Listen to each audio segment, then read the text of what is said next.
ya una amistad de largos años, también varios conocimientos programados. Bueno, yo quisiera también decirles que yo he tenido la buena suerte de compartir con José Chávez los 5 meses de ilusión, ¿verdad? Dentro del Ministerio del Ambiente. Yo estuve a cargo de la jefatura del Servicio Nacional de Áreas Naturales Protegidas y, por supuesto, como era de esperarse, tenemos que salir junto con todos aquellos que tenemos una posición clara respecto a cómo debe gestionarse el medio ambiente en el país.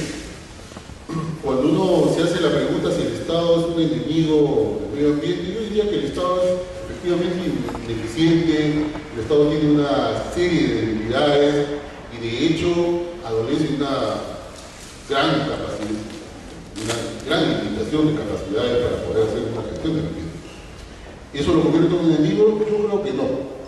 Pero quien sí se convierte en un enemigo, lamentablemente son los peores, en especial algunos gabinetes, ¿no?, que tienen otros énfasis respecto a la gestión del ambiente. Y a mí me parece que en esta coyuntura, hoy, quienes representan, digamos, la autoridad respecto al tema ambiental, me parece que están muy alejados a lo que fue la propuesta inicial de la gran transformación y luego la hoja de ruta. Yo tuve la oportunidad de participar en la comisión de transferencia del Ministerio del Ambiente junto con el exministro Ricardo Giesecke, y, digamos, a la hora de evaluar y mirar qué es lo que se nos entregaba, en verdad estábamos frente a un ministerio que tenía, digamos, 2 años y medio de creación, o sea, estaba todavía muy novato. Pero sin embargo, y en la práctica, el Ministerio del Ambiente era una gran ONG, un montón de plata por ahí dando vueltas, pero que no hacía política. Yo lo que decía Ricardo, o sea, el Ministerio del Ambiente no hacía política, no hacía gestión pública del tema ambiental. Porque evidentemente, desde el punto de vista, el Ministerio del Ambiente era algo más que un florerito que estaba ahí para más o menos adornar de verde las políticas y las propuestas, pero no resolvía en concreto. Entonces nosotros identificamos algunos temas centrales que deberían ser resueltos desde el Ministerio y fundamentalmente desde el gobierno. Uno de los temas que nos parecían que eran centrales y que eran producto de lo que venía desde atrás era el tema, por ejemplo, relacionado a la gestión de nuestros recursos naturales y en especial de los bosques. Entonces, un país que tiene cerca del 70% de su territorio en bosques no tiene una política nacional forestal. Pero además, 45 millones de hectáreas de bosques identificados como bosques de producción, mal llamado de producción, porque en realidad esos 45 millones tú tienes comunidades indígenas, comunidades campesinas, ¿no?, plantaciones forestales, etc. Y el resto son áreas naturales protegidas o otro tipo de... Bien, tú no puedes agarrar un bosque y dividirlo en dos, es decir, esto es protegido y esto no es protegido. Los animales, los insectos y las plantas no saben de qué es protegido y qué no es protegido, yo bien en un bosque. Entonces, tener, digamos, 2 estrategias diferentes para el manejo realmente resulta ineficaz y resulta, digamos, casi una lógica que no permite, digamos, tener una buena conservación. Entonces, era imprescindible, como el nuevo gobierno, iniciar una visión única sobre el manejo de los bosques. Y entonces, ¿cuál era la reforma? La reforma en concreto era que la Dirección General Forestal de Fauna Silvestre, que estaba en el Ministerio de Agricultura, un poco en los sótanos, por decirlo algo, era pasarlo al Ministerio del Ambiente para que desde el Ministerio del Ambiente haya una sola gestión sobre los bosques. Ese es uno de los temas centrales de la reforma. Otro de los temas que tenía que ver, digamos, fundamentalmente con la otra porción de los bosques era el tema de la conservación de los bosques. Entonces, el Servicio Nacional de Áreas Naturales Protegidas, efectivamente, también era una gran ONG, pero cuando nosotros entramos al CERNAC nos encontramos de que casi los 20 millones de hectáreas, 73 áreas naturales protegidas, ¿verdad?, estaban administradas por un pequeño equipo que lo único que hacía simplemente era no hacer olas, y eran otros los que hacían la gestión, es decir, era el Profonam, con los 7, 8 grandes proyectos donde se movían 30, 40 millones de dólares, ¿cierto? Y las consultorías, si no, ya no sigo más, podríamos llegar a entender con más claridad esto, pero el asunto es que en materia de conservación no había una política clara de qué hacer con aquellas zonas de amortiguamiento donde justamente está la mayor cantidad de gente que presiona sobre las áreas naturales. ¿Y cuál era la propuesta que tenía el anterior gabinete? Justamente era hacer conservación con inclusión social y desarrollar actividades económicas sostenibles en esa zona de amortiguamiento. Es más, habíamos avanzado con la misma Astrid y Gastón para desarrollar, por ejemplo, todo lo que era relativo a gastronomía, ¿verdad?, en la zona de amortiguamiento de áreas naturales.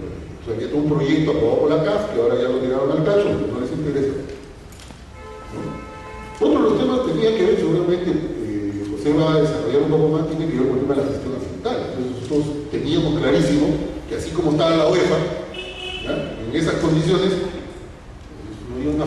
no fiscalizaban nada, o sea, el presupuesto que tenían era mínimo y el personal que tenían ahí no había una capacidad. Y que obviamente todo este asunto del sistema de estudio de impacto ambiental era un chiste. Y sí, un chiste.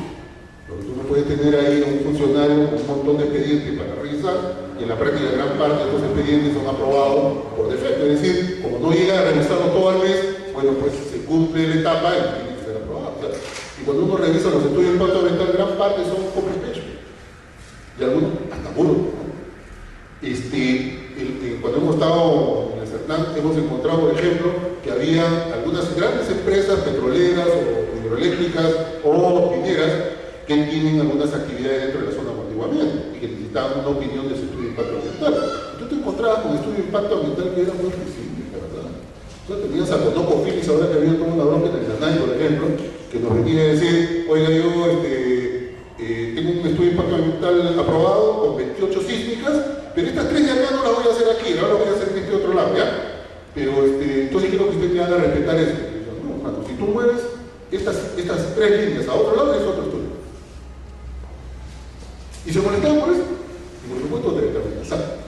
Entonces, esa es la situación, o sea, lo que estaba revelando es que en el país hay una costumbre sobre el tema de la gestión ambiental y especial del estudio de impacto ambiental de ser permisivos. Y se aprobaban cualquier cosa. Por supuesto, yo creo que la tendencia, y esa era la tendencia en la cual estuvimos trabajando, era, ok, estas son las leyes, así nos muestran, estas son las reglas de juego, y ustedes y nosotros nos sometemos a eso. O sea, pusimos la valla, pero lamentablemente no duró mucho, ¿cierto? Ahora ya se están permitiendo un conjunto de actividades en ese sentido.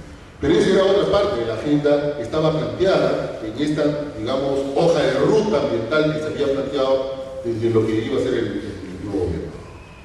Y otro de los temas que también nos preocupaba tremendamente tiene que ver también con los recursos marinos costeros, es decir, ¿quién es la autoridad en el tema marino costero? El Ministerio del Ambiente, ¿no? El Ministerio del Ambiente no tiene nada que ver en ese asunto. Ese es el INMARME, y el INMARME con toda la limitación del caso, finalmente es producción. Y ustedes tienen ahí prácticamente cómo funciona la producción.